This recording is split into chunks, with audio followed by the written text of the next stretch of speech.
পশ্চিমবঙ্গে বিজেপি সরকার গঠন হয়ে গিয়েছে। প্রত্যেকটি মানুষ আশায় রয়েছেন পশ্চিমবঙ্গের উন্নয়ন হবে, ডেভেলপমেন্ট হবে। বিজেপি যখন ভোটের প্রচার চালাচ্ছিল তাদের ম্যানিফেস্টোতে একটা কথা বলেছিল যে যদি পশ্চিমবঙ্গে সরকার গঠন করতে পারে তারা কিন্তু লক্ষ্মী ভাণ্ডার দেবে এবং মাসে 3,000 টাকা করে ওই লক্ষ্মী ভাণ্ডার প্রকল্পের টাকা প্রত্যেকটি নারীর অ্যাকাউন্টে, মহিলাদের অ্যাকাউন্টে ঢুকে যাবে। এখন অবভিয়াসলি বিজেপি সরকার গঠন হয়ে গিয়েছে, তাই আমাদের যিনি মন্ত্রী রয়েছেন মহিলা এবং শিশু কল্যাণ দপ্তরের, উনি অফিসিয়ালি জানিয়ে দিয়েছেন লক্ষ্মী ভাণ্ডারের টাকা 1 জুন থেকে প্রত্যেকটি মহিলার অ্যাকাউন্টে ঢোকা শুরু হয়ে যাবে। এখানে কিছু কোশ্চেন সাধারণ মানুষের মুখে আমি শুনতে পাচ্ছি যে এই টাকা আমাদের অ্যাকাউন্টে আসলে কি ঢুকবে, আমরা কি পাবো? কিছু কিছু মানুষ বলছে যে আমাদের লক্ষ্মী ভাণ্ডারের টাকা ঢুকতো ঠিক কথা, কিন্তু হয়তো আমাদের আর অন্নপূর্ণা ভাণ্ডারের টাকা ঢুকবে না। কিছু কিছু মানুষ বলছে এই যে ডিবিটি ব্যাপারটা কি, আমাদের ডিবিটি নেই তাহলে কি টাকা ঢুকবে না। মানে এই ধরনের লক্ষ্মী ভাণ্ডারকে নিয়ে বহু কোশ্চেন রয়েছে। কেউ কেউ ভাবছে যে আমি তো প্রাইভেট কোম্পানিতে কাজ করি, আমার কি টাকা ঢুকবে? কেউ আবার ভাবছে আমি গভর্নমেন্ট কোম্পানিতে কাজ করি, মানে গভর্নমেন্টের শিক্ষাক্ষেত্রে বা অন্য কোনো দপ্তরে কাজ করি, তাহলে কি আমার অ্যাকাউন্টে টাকাটা ঢুকবে, আমি কি লক্ষ্মী ভাণ্ডারের টাকা পাবো? তো এই ধরনের বহু কোশ্চেন রয়েছে বহু মানুষের লক্ষ্মী ভাণ্ডারকে নিয়ে। আজকের এই ভিডিওতে আমি আপনাদের লক্ষ্মী ভাণ্ডার সংক্রান্ত যত প্রশ্ন রয়েছে সেই প্রশ্নের উত্তর দেওয়ার চেষ্টা করব। আশা করি আপনারা এই ভিডিওটি দেখার পরে লক্ষ্মী ভাণ্ডার নিয়ে আর কোনো কোশ্চেন আপনাদের মনের ভেতরে আসবে না। তো সবার প্রথমে জানা যাক যে লক্ষ্মী ভাণ্ডারে কত টাকা দেওয়া হবে। অবভিয়াসলি এর উত্তর আমার মনে হয় প্রত্যেকেই জানেন, 3,000 টাকা করে দেওয়া হবে। এবারে এই যে লক্ষ্মী ভাণ্ডারের টাকাটা দেওয়া হবে, এই টাকাটা কারা পাবে, এর কি কোনো নিয়মকানুন রয়েছে? হ্যাঁ, এর নিয়মকানুন রয়েছে। লক্ষ্মী ভাণ্ডারের টাকা 25 থেকে 60 বছরের মহিলারা পাবেন। এটা আপনারা মনে রাখবেন যে 25 থেকে 60 বছর, এর নিচেও পাবে না, এর ওপরেও পাবে না। কেন এর ওপরে পাবে না? কারণ 60 বছরের ওপরে যেনারা রয়েছেন ওনারা বার্ধক্য ভাতা, বিধবা ভাতা এই ধরনের ভাতাগুলো পাবে, তাই ওখানে কোনো প্রয়োজন পড়বে না। আর যারা 25 বছরের নিচে রয়েছেন তারা পড়াশোনার সাথে যুক্ত থাকবে, তো ওদের পড়াশোনা রিলেটেড যে ভাতাগুলো হয় সেগুলো পাবে, তাই লক্ষ্মী ভাণ্ডারের ভাতা এরা পাবে না। এখানে আরেকটা জিনিস যেটা এটার মাধ্যমে আপনারা বুঝতে পেরে গেলেন যে যারা এই ধরনের আলাদা ভাতা পাচ্ছে তারা কিন্তু এই ভাতা পাবে না, এর সাথেই আপনারা বুঝতে পেরে গেলেন। আচ্ছা, দ্বিতীয় যে কোশ্চেন, যে এই ভাতা সরকারি কর্মচারীরা কি পাবে বা প্রাইভেট কোম্পানিতে যারা কাজ করে তারা কি পাবে? তো এর উত্তর হচ্ছে না। কি না? যারা সরকারি কর্মচারী তারা কিন্তু এই লক্ষ্মী ভাণ্ডারের টাকা পাবে না। এখানে কিন্তু ভালো করে উল্লেখ করা রয়েছে যে সরকারি কর্মচারী যারা স্বাস্থ্য, শিক্ষা, পঞ্চায়েত যে কোনো সরকারি কাজে যুক্ত রয়েছে তারা কিন্তু লক্ষ্মী ভাণ্ডারের টাকা পাবে না। এবারে আরেকটা কোশ্চেন যেটা মনের ভেতরে আসছে এই চারিদিকে নিয়ে, যে তাহলে কি প্রাইভেট কোম্পানিতে যারা কাজ করে তারা পাবে? তো দেখুন, এখানে এখনো পর্যন্ত সেইভাবে ক্লিয়ার কোনো বলা নেই যে যারা প্রাইভেট কোম্পানিতে কাজ করে তারা এই টাকা পাবে না। কেন আমি বলছি?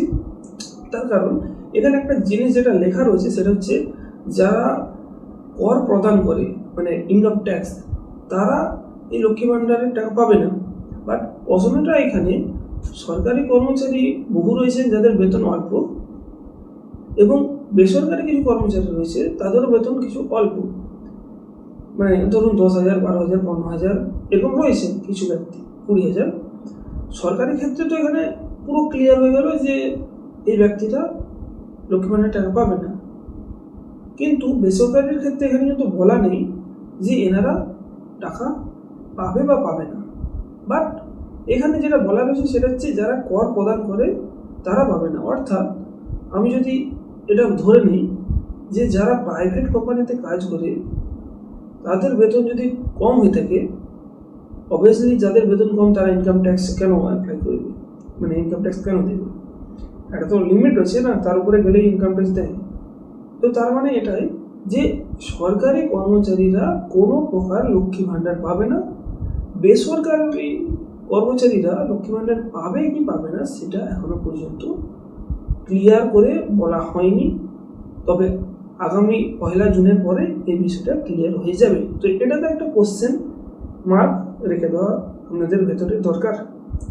এবারে যেটা কোশ্চেন আসছে সেটা হচ্ছে যে এই যে লক্ষ্মী ভাণ্ডারের টাকা, এই টাকাটা আমরা কিভাবে পাবো?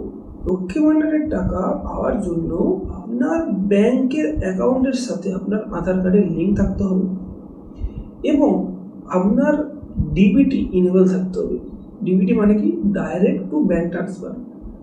আপনার আধার কার্ডের সাথে মোবাইলের নাম্বার লিঙ্ক আপনারা যদি করে রাখেন, আপনারা নিজেরাও চেক করতে পারবেন মোবাইল ফোনের মাধ্যমে আপনার ব্যাংকের সাথে ডিবিটি যোগ করা রয়েছে কিনা আপনার আধার কার্ডের। তো ওটার মাধ্যমে আপনারা চেক করে নেবেন। যদি ডিবিটি যোগ করা থাকে তাহলে কিন্তু আপনারা লক্ষ্মী ভাণ্ডারের টাকাটা পাবেন। তো ক্লিয়ার যে ডিবিটি থাকতে হবে এবং আধার কার্ডের লিঙ্ক ব্যাংকের সাথে থাকতে হবে। ওকে, হয়ে গেল।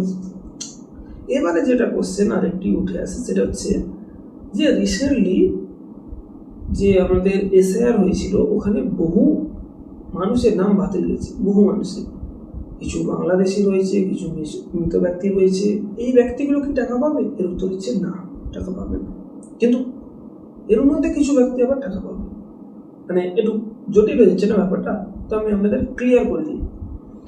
এসআইআর এ যাদের নাম বাতিল হয়েছে তাদের মধ্যে কিছু ব্যক্তি রয়েছে যারা ট্রাইব্যুনাল অ্যাপিল করেছে এবং কিছু ব্যক্তি রয়েছে যারা সিএতেও অ্যাপিল করেছে। তো যারা এসআইআর ট্রাইব্যুনাল অ্যাপিল করেছে এবং সিএতে অ্যাপিল করেছে তারা কিন্তু এই লক্ষ্মী ভাণ্ডারের টাকাটা পাবে। এবারে যেটা কোশ্চেন উঠে আসছে, এই যে টাকাটা দেওয়া হবে, এই টাকাটা যারা লক্ষ্মী ভাণ্ডার পেত তারা কি ডাইরেক্ট পেয়ে যাবে? মানে এর জন্য কি কোনো ফর্ম ফিল আপ করতে হবে না বা কিছু করতে হবে না? তো এর উত্তর হচ্ছে, দেখুন, আপনাদের প্রত্যেকের অ্যাকাউন্ট ভেরিফাই করা হবে। প্রথমে ভেরিফাই করা হবে মানে ধরুন অনলাইনে একটা ফর্ম বেরোবে, 1 জুনের পরে ফর্মটা বেরোবে। ওই ফর্মে আপনাকে আপনাদের ডিটেলস দিতে বলা হবে। আপনারা আপনাদের নাম সমস্ত কিছু দিয়ে দেবেন এবং এই যে নাম সমস্ত কিছু ডিটেলস, ব্যাংক অ্যাকাউন্ট সমস্ত কিছু দিবেন, এটা কিন্তু আপনাদের যদি গ্রামীণ এলাকা হয়ে থাকে বিডিওর কাছে পাঠানো হবে এবং যারা শহর এলাকাতে থাকে তাদের এসডিওর কাছে এই ডিটেলসটা পাঠানো হবে। ধরুন আমি অ্যাপ্লাই করলাম, তো আমার ডিটেলস সেটা কিন্তু আমি যদি শহরে থাকি এসডিওর কাছে চলে যাবে, যদি আমি গ্রামে থাকি বিডিওর কাছে চলে যাবে। বিডিও বা এসডিও তারা কিন্তু এটাকে ভেরিফাই করবে যে এই ব্যক্তিটি আসলে পাওয়ার যোগ্য কি না। এখানে ভেরিফাইটা কেন হচ্ছে? তার কারণ বহু মানুষ রয়েছে যারা কিন্তু ভুলভাল সরকারকে বোকা বানানোর জন্য ফেকভাবে অ্যাপ্লাই করবে, যেহেতু অনলাইনে রয়েছে। ওকে, তো তাদের হাত থেকে বাঁচানোর জন্য কিন্তু এই প্রসেসটা একবার ভেরিফাইও হবে। এবং শেষে আমি এতটুকুই বলবো, এই লক্ষ্মী ভাণ্ডারকে নিয়ে এত কিছু চিন্তা করার দরকার নেই। আপনারা আরামসে বাড়িতে কাজ করুন, খাওয়া দাওয়া করুন, ঘুমান, আপনাদের কোনো সমস্যা হবে না, আমি গ্যারেন্টি দিচ্ছি। 1 জুনের পরে অনলাইনে ফর্ম বেরোবে, সেই ফর্ম ফিল আপ করবেন এবং কোনো সমস্যা হলে আপনাদের ডাইরেক্ট ভিডিওতে চলে যাবেন, এইচডিওর কাছে চলে যাবেন।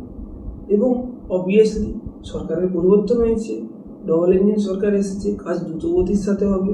যদি না হয় ভিডিও রেকর্ড করুন, সোশ্যাল মিডিয়াতে আপলোড করুন, আপনাদের লোকাল এরিয়ার নেতাকে ট্যাগ করুন, কাজ আরামসে হবে।